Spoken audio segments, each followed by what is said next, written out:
I'm struggling as a dad. I'm struggling as a husband. I'm struggling in almost every single area of my life I'm not happy with. And I want to say that for other people to be able to hear that and say, me too.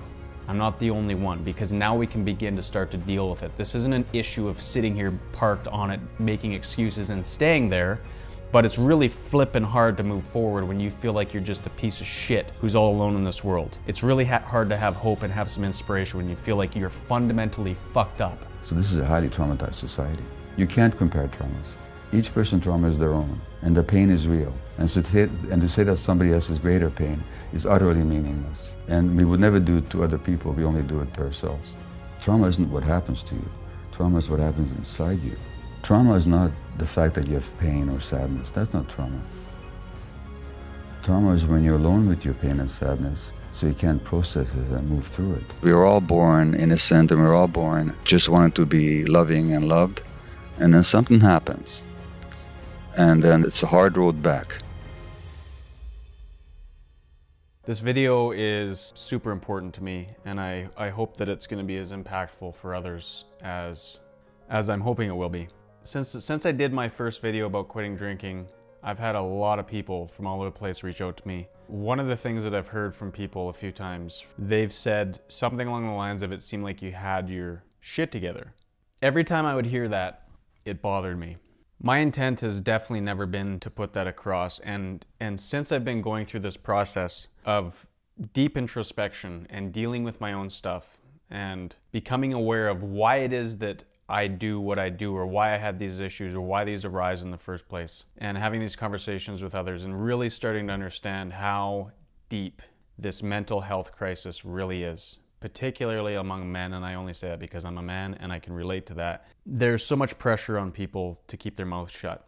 And we talk a really good game societally and culturally about mental health awareness and anxiety stuff, and we wear a shirt and we throw a little flag up and we act like it's something that we're actually dealing with, and it's not. We're just paying lip service to it. We're not doing anything about it. This whole issue of people saying to me that it seemed like you had your shit together has really bothered me, though, because for that to be what's portrayed doesn't serve anybody in any capacity. And like I said, being aware of this mental health crisis and knowing how many people I look at in the eyes every single day, and I look at them and I just wonder, are you suffering in silence? How close are you? And knowing, and all I want to do for people,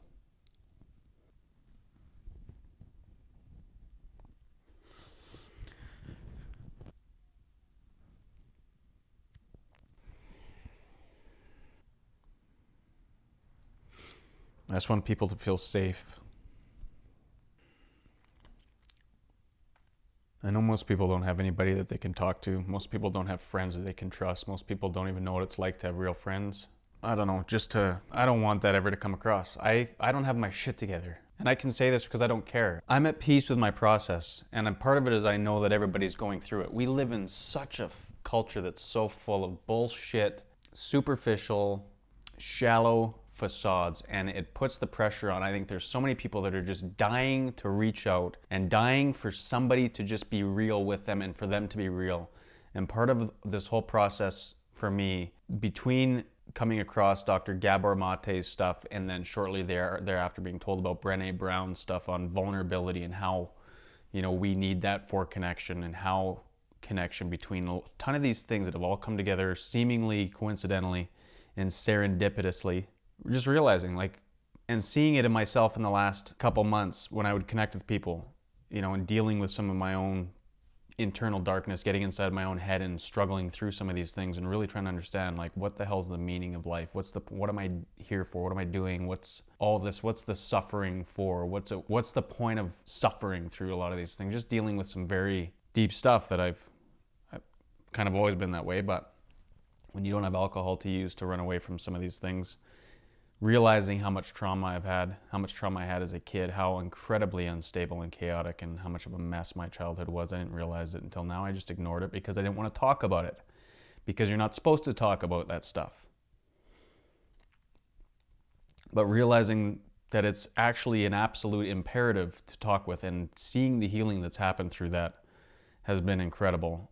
I'm going to talk about that at a different time. I want to talk about this issue of seeming like I have my shit together and thoroughly dismantling that.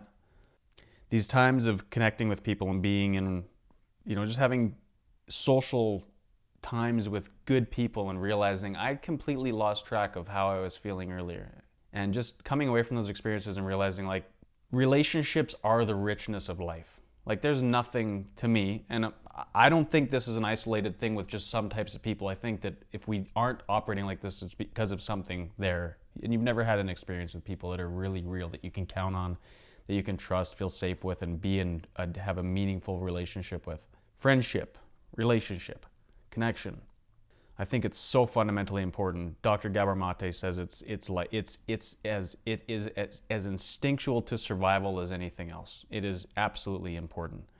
And so for me, the reason that I bring this up is because with this whole connection thing and relationship stuff that I'm realizing, and just looking at it and seeing how much shallow superficiality completely severs that connection and makes it impossible, which is why so many people that I encounter, they're hurting big time because they don't have real friends to connect with, and it amplifies all that stuff and makes it worse. It's people that you can trust, people that you can be real, that you can be yourself with. I have 6 or 7 people in my life outside of family that I know, that I can trust unequivocally. They know who I am and they like me anyways, as people say. Those are the kinds of people that we all need. And so I just wanted to put that out there and say, I'm struggling as a dad. I'm struggling as a husband. I'm struggling in almost every single area of my life I'm not happy with. And I want to say that for other people to be able to hear that and say, me too. I'm not the only one, because now we can begin to start to deal with it. This isn't an issue of sitting here parked on it, making excuses and staying there, but it's really flipping hard to move forward when you feel like you're just a piece of shit who's all alone in this world.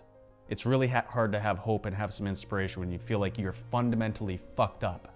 And that's a lot of the messages that our society portrays, and this is a lot of what I'm learning. And so I want to contribute because I don't give a shit who thinks what about me, whatever it is. I have enough people that think well of me, and I'm at peace with my process no matter what anybody else says. I don't need any more validation from anybody else, and their criticism doesn't matter. And I want to be strong for people who are in that same position, who need to hear that, who are struggling, who there is so much brightness and so much goodness inside of them if we can get past that, and they can feel safe to be real and be who they are. And I want to contribute to that conversation and break down some of these barriers, do everything that I can to do that, because it needs to happen. It needs to happen. That's why I got emotional earlier, because I could see the goodness in people and see who they are, and I can see the pain, I can feel it, and I so badly want to just ask them. We need to start telling people that it's okay to talk about your past. It's okay to deal with these things. It's okay to be sad, because I don't think most people want to park there and use it as an excuse. I think a lot of people just want to be understood, and that is the best thing that we can do for anybody. I've found for myself through that process that just feeling like somebody's understood and listened to me has released thousands of pounds worth of weight on my shoulders that I didn't even realize were there until it was gone. And so that's my intent, is to be able to contribute to this, especially people that are struggling with addiction, because I relate to that. So if this has made any benefit to you, if this makes you think, if this sparks something in you, please talk about it. We need to talk about this more. We need more people to be vulnerable, which requires courage. And we need to stop the bullshit that being hard equates to being tough. That's not the case. It's very dangerous, and it's very toxic, and it's wreaking havoc on people's lives all over the place. And it's time we break through that. This is what I have found. To let ourselves be seen, deeply seen, vulnerably seen. To love with our whole hearts, even though there's no guarantee. To practice gratitude and joy in those moments of kind of terror when we're wondering, can I love you this much? Can I believe in this passionately? Can I be this fierce about this? Just to be able to stop, and instead of catastrophizing what might happen, to say, I'm just so grateful, because to feel this vulnerable means I'm alive. And the last, which I think is probably the most important, is to believe that we're enough. Because when we work from a place, I believe, that says, I'm enough, then we stop screaming and start listening.